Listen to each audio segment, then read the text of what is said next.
Welcome back to the channel. Why, oh why, can't I get over the narcissist? That's the question I'm going to try to answer today.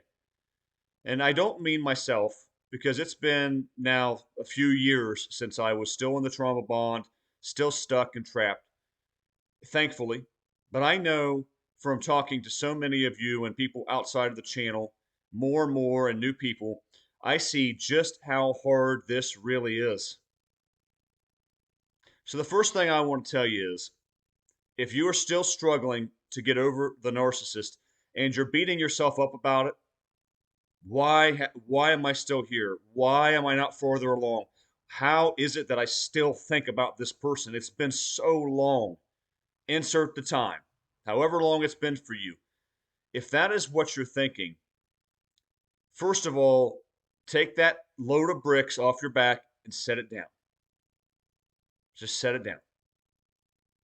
There isn't a timetable on how long it takes to get over any particular situation with a narcissist.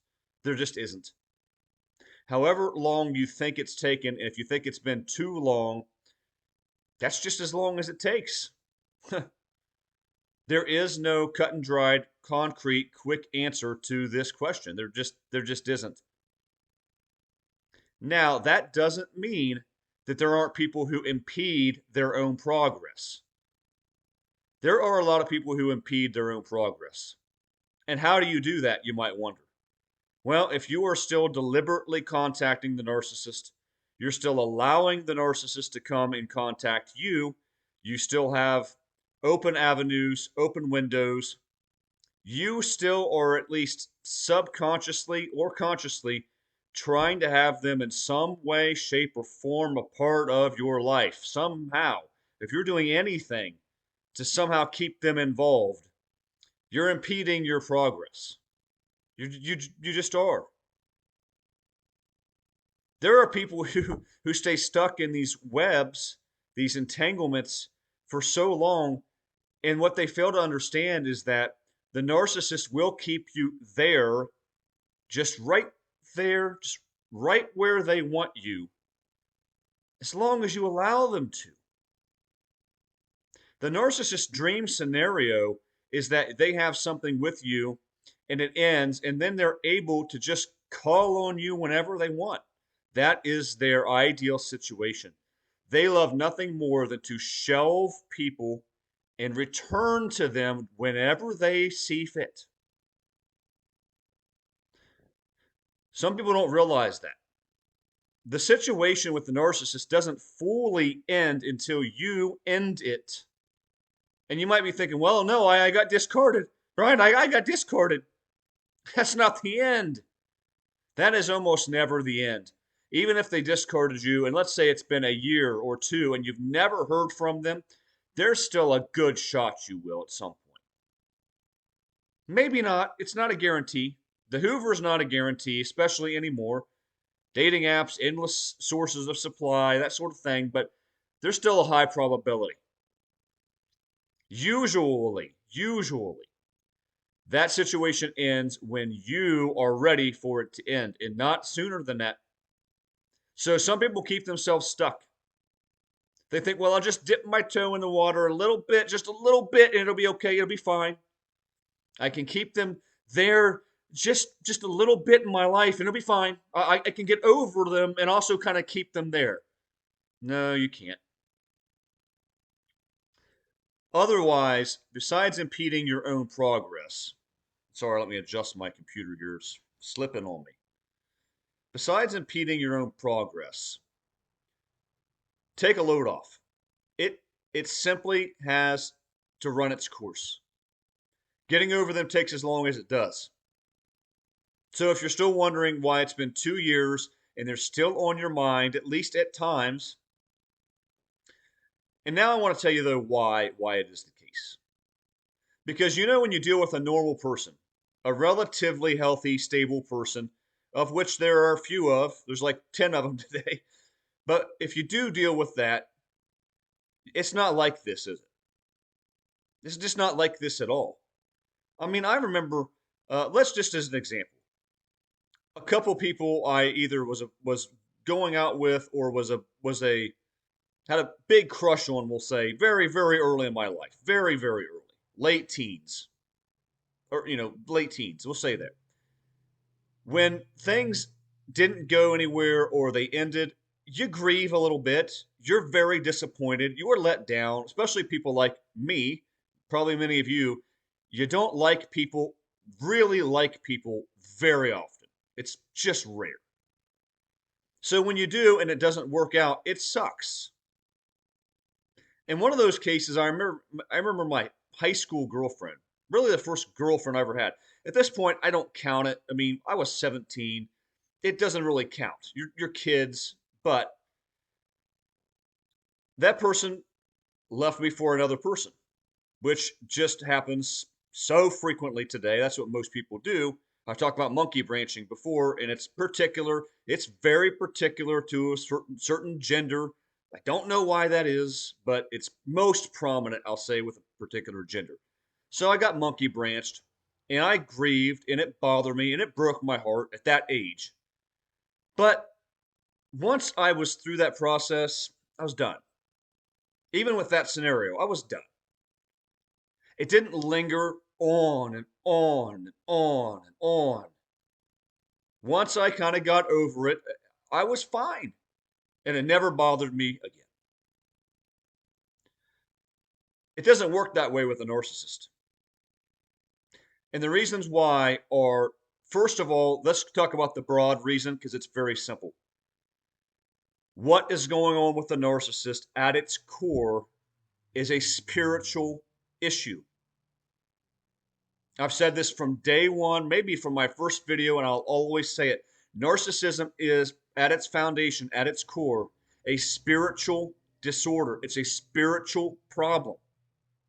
These are not just people who have this mental disorder, or we talk about it more in terms today within the psychological community as a personality disorder. Well, but here's the thing. Where does that personality disorder come from? You are basically the person that you are from a spiritual perspective. So when your personality's rotten, it's because you're spiritually rotten. When your personality's wonderful, it's because you're spiritually wonderful. See how that works? And it's not really a chicken or the egg. Who you are spiritually, that determines who you are as a person. The narcissist is spiritually bankrupt. They're morally depraved. That's why we call many of them reprobates. Reprobate means a person who is completely morally depraved. They're given over. Are all narcissists reprobates? No. But those ones far enough down the path, they become reprobates. They can't come back. They're seared. Their mind is seared. So it's a spiritual problem. And what this means is when you were dealing with this person, you had forces at play that you don't understand, that none of us fully understand. You weren't battling flesh and blood. You were battling the rulers, principalities, forces, powers of darkness in the heavenly realms. That's what you were dealing with. And for those of you who want to disagree with me and say, well, it's not spiritual, it's nothing spiritual, then you tell me why dealing with that person was so much more difficult than anybody else. Did you just love them that much more? Were they just that much more incredible? We know that's not true. They're very, very rotten people. They treat us horribly, unspeakably poorly. So it's not that. You tell me why it was so difficult if it's not spiritual in nature. Tell me why you felt so strange around that person. And you guys know what I'm talking about. If you truly dealt with a narcissist, you can attest things felt very off and very, very uneasy at times in a way that you can't describe, that you just can't put your finger on. Am I wrong? That's kind of feeling when you walk into the room with them occasionally, sometimes, and you feel like there's this invisible barrier between you guys. Like your instincts are swelling up, the spirit within you is swelling up and sort of on guard because there's something off about this person. You know you're not supposed to be there. You shouldn't be there in the situation you're in. You feel that way with the narcissist even before things start to go really south. Where does that come from? What is that? Is that reducible to biological processes? Is that reducible to something that's in your head? Why do we all feel it?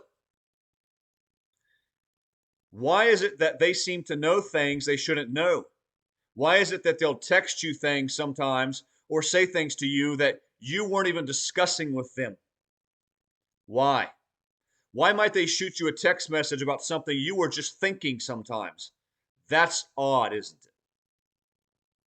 Because that's a spiritual, energetic connection that exists between you and them. And the way it works for them is they have demonic powers, spiritual powers in the heavenly realms, the world we can't see, that is relaying information to them the same way that people of the light have the good spiritual powers, God, the angelic beings, relaying information to them. Some people call it synchronicity. When this weird thing overlap and they align in a strange way you can't explain. That's because there are beings of higher power and intelligence involved in this setting, in this scenario. That's what's really going on. So tell me why that exists. Tell me why the narcissist knows exactly when you're most vulnerable at times to return or to come into your life. Why they know the opportune time to do it, just like the devil does, as we read in Scripture. After the temptations of Jesus, it says that the devil left Jesus for a more opportune time. And he did pop up later. You wonder where that was. For an example, he popped up when Jesus told his apostles he was going to go die on the cross. And Peter interrupted his rabbi, his Lord, very rudely and said, "Lord, that's never going to happen to you." In other words, Peter was trying to derail Jesus from his mission. And Jesus recognized Satan was involved. And what did he tell Peter? "Get behind me, Satan." Because that was the devil's voice coming out in Peter, trying to derail salvation for the world.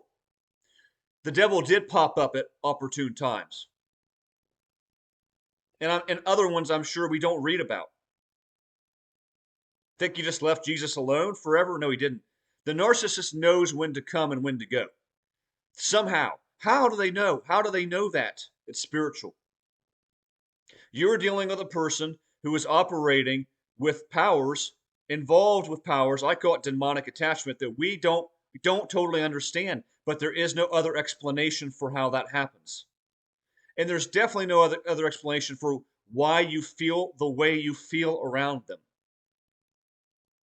Awkward, uneasy, unsettled, unsettled in your spirit, inside, inwardly. It doesn't feel right. It doesn't feel natural, does it? Even during the love bomb, I can speak for myself, but I guarantee some of you can.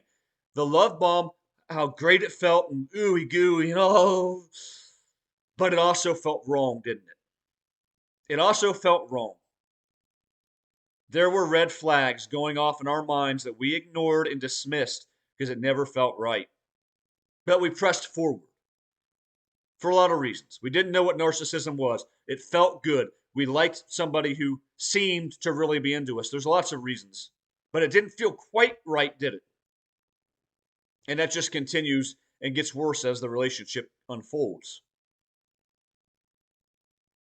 Another reason why it's so difficult to leave these people, or that they incite and evoke all sorts of very powerful emotions within us. They push all the right buttons. They get us revved up and stirred up in every way. And that's demonic too. How do they know how to do that? How do they all know how to do that? They feed on your desires to have a family, to have a loving husband or wife, to have kids, to have a future, to have someone in your life, that the search is over, the quest is over to find somebody that many are on. They convince you that that's finished and you found your special person. They rev you up, and they do this, of course, sexually. They stir all of those things and they create new feelings in you, and you get addicted to the highs and lows of everything that happens with them. They simply touch a part of you and create parts in you that no one else ever has or will. And I don't mean that in a good way. So you're used to that sort of attention, that kind of emotional feeling toward a person that feels so high and so strong, and then it just crashes through the floor.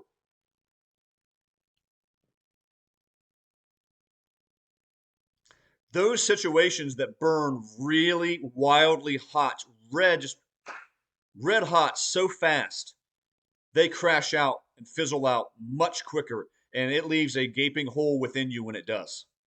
Anything that feels so strong, so fast, you've got to run away from. I promise you. Please take my advice on this. If you are talking to a person and it's so hot and heavy and so strong, and they're just bringing all these feelings out of you so quickly, you need to run away from it. It's wrong. It's of the devil, and it will burn you in the end. It will. It always does, because that person will burn you. Love grows over time. It doesn't occur in a flash. Lust burns white hot and is instantaneous. Love grows and builds over the course of time. They stirred all these emotions up in us. They stirred everything. It's hard to forget that.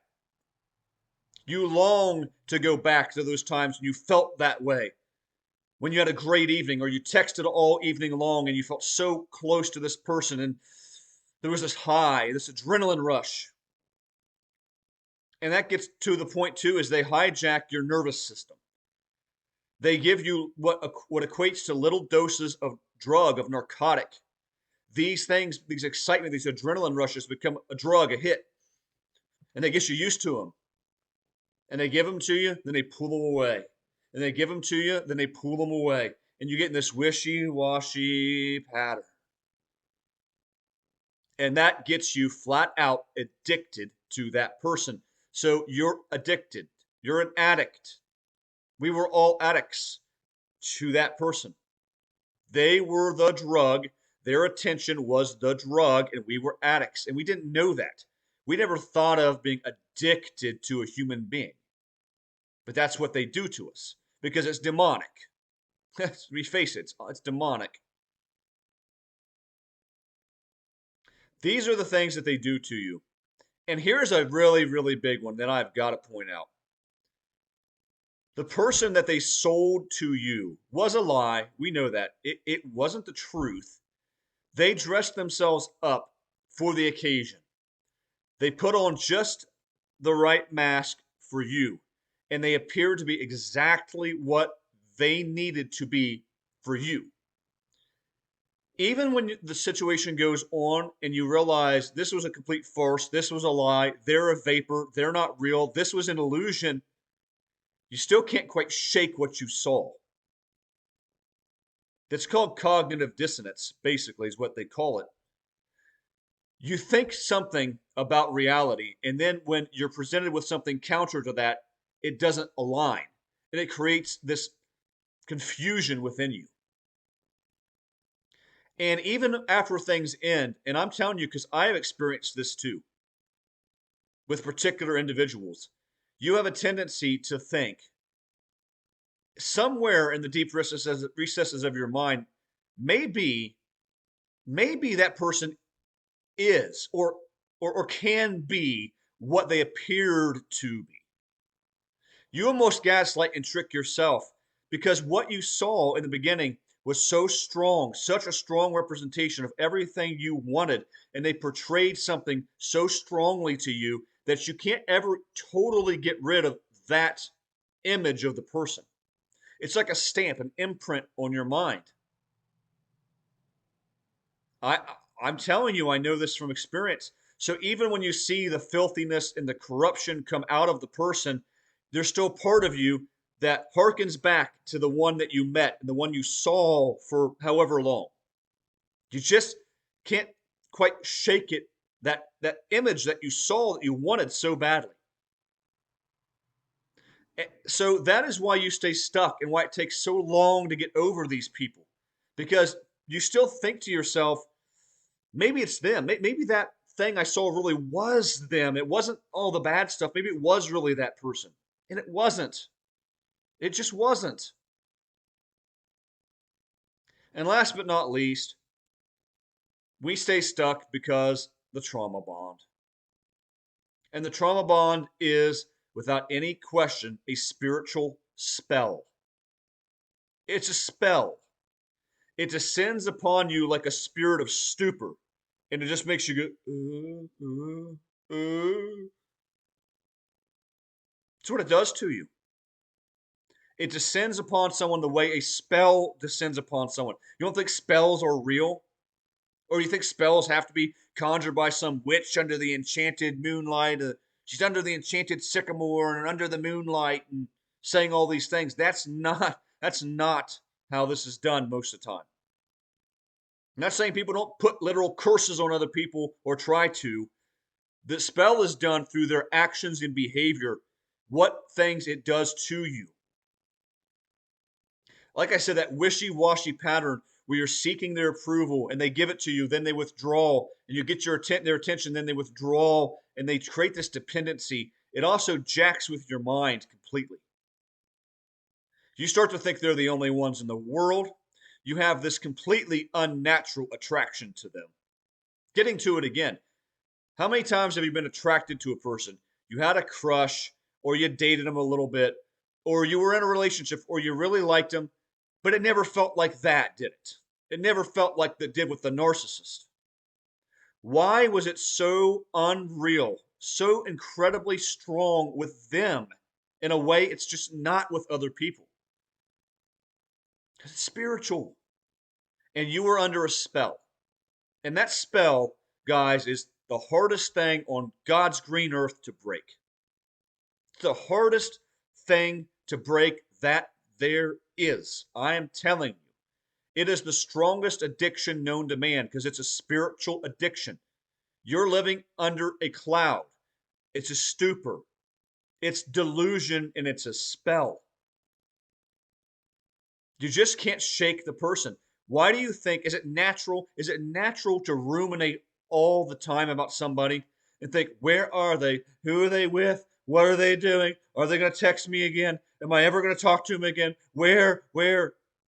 That's just not normal. If you think that's normal or that's some sort of just materialistic cause, that's some materialistic explanation, I don't know what to do for you. If it were normal, it would happen with other people. It only happens with the narcissist. So they put you in this deep spell. It's a trauma bond, and you have to break it. And it takes a long time, most of the time, and a lot of very, very, very, very hard work. And people can say, well, just find somebody else. That doesn't even begin to solve the problem. That just compounds the problem. Because you'll be with somebody else and you'll be thinking about them and you'll still be trauma bonded to them, and that person won't measure up and you won't be ready. Worst thing you can do is race off to be with somebody else after you've dealt with the narcissist. That's the absolute worst thing you can do for yourself and for that person. That's a nightmare scenario. You have to take a long time. And how long does it take? I said at the beginning, different for everyone. There's no set pattern. There's no set rule. It takes as long as it takes. If you're putting in the work, the deep spiritual work of prayer and walks and fasting if you need to do that, and watching videos and talking with other people about your experience, doing the steps, doing the right things. If you're doing that, it takes as long as it takes. But that's the only way. Otherwise, you'll stay stuck forever. And if you're trying to still incorporate the narcissist into your life in some fashion, you're likely never going to heal. Not really. They'll keep you stuck as long as you are willing to stay stuck. So, guys, I hope this is helpful. I hope this explains why it's so hard, why you shouldn't feel like you're a failure, why, if you're doing the right things, again, you're not trying to still keep this person in your life. If you are, I got nothing for you. You're not going to get over them that way, ever. If you're doing the right things, you will heal. It will happen. They will become so far in the rearview mirror that you don't even think of them at all anymore, unless it's a passing thought. And it's not hurtful, it's just a passing thought. They can almost become humorous, laughable, pathetic, sad when you get to the right place, because that's what they are. They're pathetic and sad. They're a demonically attached person who is on their way to hell unless something radically changes. That probably won't, because they won't let it happen. Don't beat yourself up. Know there is an end in sight. Know you'll get through it. Don't involve yourself with another one of these people. That's key too. Once you see it, don't do it again. Once you see it, don't do it again. But be easy on yourself. They truly are that difficult to get over. It's so hard, it's almost unexplainable, even though I just spent 26 minutes doing it. it it's still unexplainable. It's really difficult. Just understand that. You will get through it. So anyway, guys, hope this video helps. Drop comments below. Please subscribe if you haven't. I appreciate every one of you, especially the new viewers and commenters. Well, everybody the same, but thanks to the new viewers and commenters, I should say. Come at you guys with another one very soon. Until then, God bless.